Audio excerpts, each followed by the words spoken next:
This build is what we used during our Lonewolf Tactician Fighter playthrough here. If you want to see it in action, go check out the playlist. During character creation, we chose Mephistopheles Tiefling, since we were hoping Mage Hand would be useful. For our class, we're going a full fighter with Eldritch Knight chosen for our subclass, so naturally at level 1 we take fighter with the defense fighting style, since we need as much AC as possible while we're going Lone Wolf. For our background, we're going soldier to pair nicely with our class, and we allocate our ability scores to look a little something like this. And for our chosen skill proficiencies, we take perception and survival to have an easier time spotting hidden things. Shortly after setting out, we hit level 2, and while we don't have any choices to make, we do get access to Action Surge to give us an extra burst of damage whenever we need it once per short rest. We then made our way to the Druid Grove and spoke to Aaron the shopkeeper near the entrance, and we buy the Ring of Flinging, which grants 1d4 extra damage to any throws, an important early boost to our throwing based build. A bit more experience and we hit level 3. We get to choose our Eldritch Knight subclass at this level, and with it we gain access to the Weapon Bond feature, which is integral to the build. It makes it so our chosen weapon returns to us after being thrown and can't be knocked out of our hands. We also gain spellcasting. Since our spellcasting ability is intelligence, we need to take spells that don't rely on saves or attack rolls. So we choose 2 cantrips, Light and Minor Illusion. And 3 spells, Protection from Evil and Good, Featherfall, and Shield, which is by far the most important spell we get for a long time. We use it to keep ourselves alive when overwhelmed by enemies. Then we're off to the Underdark, where we speak to the dwarf merchant named Dareth in the Myconid colony. She sells us the Caustic Band, a ring that grants us +2 acid damage on all our weapon attacks for a nice extra boost. She also asks us to find her missing husband, and when we return him, she gives us a quest reward in the form of the Gloves of Uninhibited Kashigo, which gives us another 1d4 damage on our throwing and unarmed attacks.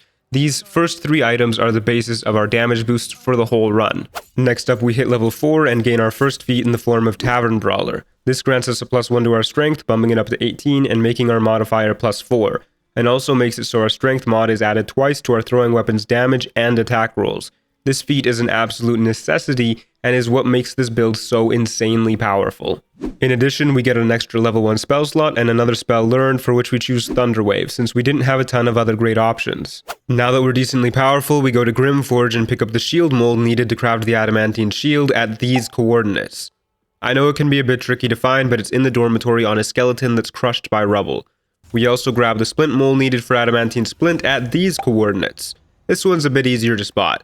We make sure to grab the 2 pieces of mithril ore that can be found in this area, one of which is over here, and the other is over here. Then we head down to the forge proper, beat up Grim the Guardian nice and quick, and loot him for his helmet, as well as use the forge to make our adamantine gear. First up is the Grimskull Helm. This helmet grants us resistance to fire damage, makes us immune to crits, but most importantly grants us access to Hunter's Mark for an extra bit of damage on each throw. Next up, we've got the Adamantine Splint Armor, which gives us much needed survivability. It has a base AC of 18, reduces all damage by 2, also makes us immune to crits, and when an enemy hits us, they get sent reeling for 3 turns, which gives them a -1 on attacks per turn remaining. And last but not least, the Adamantine Shield, which gives us the regular +2 AC from any shield, gives us even more crit immunity, lets us shield bash enemies who hit us as a reaction to hopefully knock them prone, and most importantly sends enemies reeling for 2 turns when they miss us, basically making it harder for them to hit us when they've already failed to hit us, which is just silly. Soon after we hit level 5, which doesn't have any choices for us to make, but does give us our first extra attack, which means each action can now be up to 2 attacks, essentially doubling our damage output. Last thing before Act 2 is swinging by Auntie Ethel's house. We barge into her basement where we beat her up, making sure not to kill her, but reducing her below 30 HP. This causes her to surrender and offer us a deal instead. If you want to follow this guide all the way, make sure to intimidate Ethel here so as to keep the girl she's kidnapped alive for a quest in Act 3. Once we're done this, she gives us a piece of her hair which boosts 1 stat of our choice by 1, and we choose Constitution so it goes up to a 16 and a +3 modifier to buff our max HP and our concentration saves, which will be very important once we gain higher level spells. With that, we're ready for Act 2. Our first couple of power-ups in Act 2 is found at the Last Light Inn, where we buy them from Quartermaster Tally. One is the Cloak of Protection, a simple yet powerful cloak that gives +1 to AC and saving throws, good for all-around survivability, and is the cloak we use for the rest of the run. And the other is the Amulet of the Harpers, which gives us advantage on our wisdom saves, which is much needed since our mental saves are lacking, and it lets us cast shield an extra time once per short rest. Our next power-up, however, is one of the most important we get for the whole game and can be found by killing the Kuotoa chief just northeast of the Grand Mausoleum. This, of course, is the Lightning Jabber. This is a +1 spear that deals an extra 1d4 lightning damage and has a chance to shock enemies when you melee them, but when thrown deals another 1d4 lightning damage. This spear is such a huge increase for our damage and is an absolute necessity. Afterwards, we hit level 6 and with it get our second feat choice. This one is just an ability score improvement for another +2 to our strength, bumping it up to 20, and our modifier up to +5, which is effectively doubled thanks to Tavern Brawler.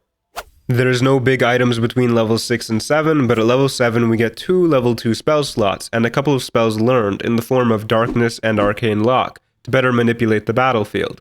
We also get the War Magic feature, which we pretty much never use, but it lets us make a weapon attack as a bonus action after casting a cantrip. Our next item is acquired by defeating Ketheric Thorm at the end of Act 2. It is Reaper's Embrace.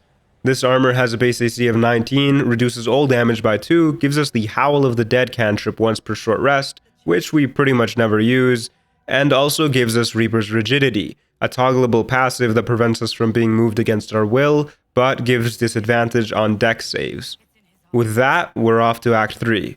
One of the biggest item power-ups in the whole run is found early on in Act 3. We go to the Circus of the Last Days, pickpocket Akabi the Djinn, taking his mage hand ring, then we speak to him and play his Wheel of Chance game. He gets angry at us when we win and teleports us to the jungle. We go to the end of the jungle, grab the chest waiting there, open it up, and inside is Nirulna. Nirulna is a +3 trident with an extra 1d6 thunder damage. It has a built-in weapon bond and when thrown deals 3d4 damage in an AoE around the target it hits. This can hit yourself as well, so be mindful and in close quarters stick with the lightning jabber. Nirulna also grants +3 meters of move speed and jump distance each time you equip it, immunity to fall damage, the Zephyr Flash and Zephyr Break attacks, which are both decent AoE moves that refresh on a short rest, and to top it off, Nirulna also glows. All in all, a banger of a weapon. Then we hit level 8, which grants us another feat, and we take an ability score improvement for +2 to our constitution, bumping it up to 18 and our mod to +4. We also get access to another spell, Blur, which gives enemies disadvantage on attacking us for another huge boost to our tankiness. And with our new and improved con, it's basically impossible for our concentration to break. Upon heading into the lower city, we meet up with Damon at the Forge of the Nine and purchase the Boots of Persistence. These grant us permanent long strider to increase our move speed by 3 meters and the freedom of movement condition, which makes it so our movement speed can't be reduced and we can't be paralyzed or restrained. We also do some grinding to hit level 9 since we're behind in levels, and while we don't make any choices here, we do get the Indomitable feature, which allows us to re-roll a failed saving throw once per long rest. A nice last resort. Next up, we meet the girl Ethel kidnapped in Act 1 at Old Garlow's place, who's been turned into a sheep. We free her by casting Remove Curse, whereupon she asks us to find and kill Auntie Ethel for good this time. Once done, we get the Face Semblance Amulet as a reward. This amulet gives us advantage on all our mental saving throws, which is phenomenal for us since once again, all our mental saves are lacking. Back to the grind and we hit level 10. We get an extra level 2 spell slot and a spell to go alongside it in the form of Scorching Ray. In addition, we get a new cantrip for which we choose friends to help with conversations.